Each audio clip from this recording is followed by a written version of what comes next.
The People's Redemption Party has condemned the rising debt profile of the country while suggesting a reduced expenditure by the Nigerian government as a prudent means of releasing funds for capital projects. The national chairman of the party, Falalu Bello, made this known at a press engagement in Abuja on Saturday as he charged the President Muhammadu Buhari-led administration to disclose ways it planned to generate revenue amid more borrowing. Benedict Uku has more on this report.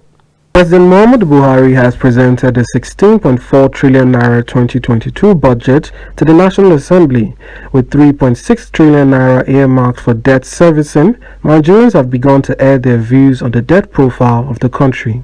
Your Excellency, generating and collecting revenues have remained major challenges in our quest for development.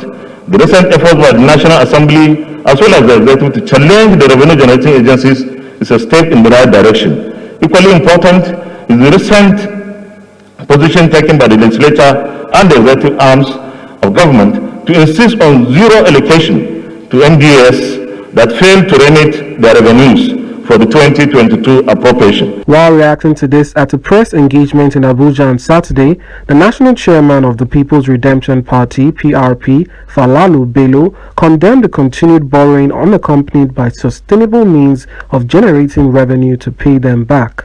The party chairman noted that more borrowing did not paint a good picture for the country's future. He challenged the structure of the government and questioned the need for two chambers of the National Assembly to exist, which he said doesn't help with the high cost of governance. Reducing the cost of the legislature to the national economy, achievable by making the legislature unicameral instead of the current bicameral, and doing away with the Senate.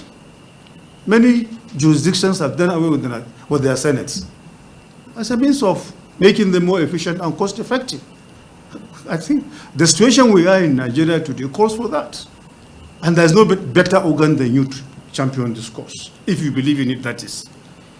And making the assembly part-time. We know in actual sense they are part-time.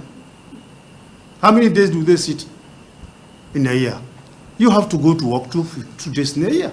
How many days do they really sit? How many hours do they sit?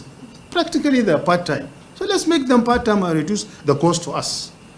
Reducing the expenditure of the executive arm of government at all levels, inclusive of the presidency, by at least calling on the president to honor his campaign promises of reducing presidential fleet, presidential vehicles, foreign medical trips. Bello called on Nigerians to embark on a text protest, which he described as a way of holding members of the National Assembly accountable for their numerous legislations. What is the optimum size of governments we should have in Nigeria? Because if all that we earn goes towards servicing these people, what is there that is going to be left for development? Nothing. So we are going to be poorer, and our children are going to be the worst of it. And we will tell the Nigerian public to start text process. We did it on this electronic transmission of INEC results. We did it.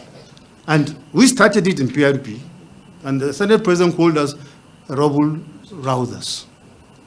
We admit we are. But let me tell him through this medium that he's our representative. He's our representative. He didn't create us. We created him through the instrumentality of the law. The PRP has stated its intention to continue conversations surrounding the cost of governance and the Nigerian economy. The party asserts that alternative methods to solving the problems of the country exist and should be given attention even as citizens reach out to their elected officials to demand their interests are placed at the forefront. On the foreign scene,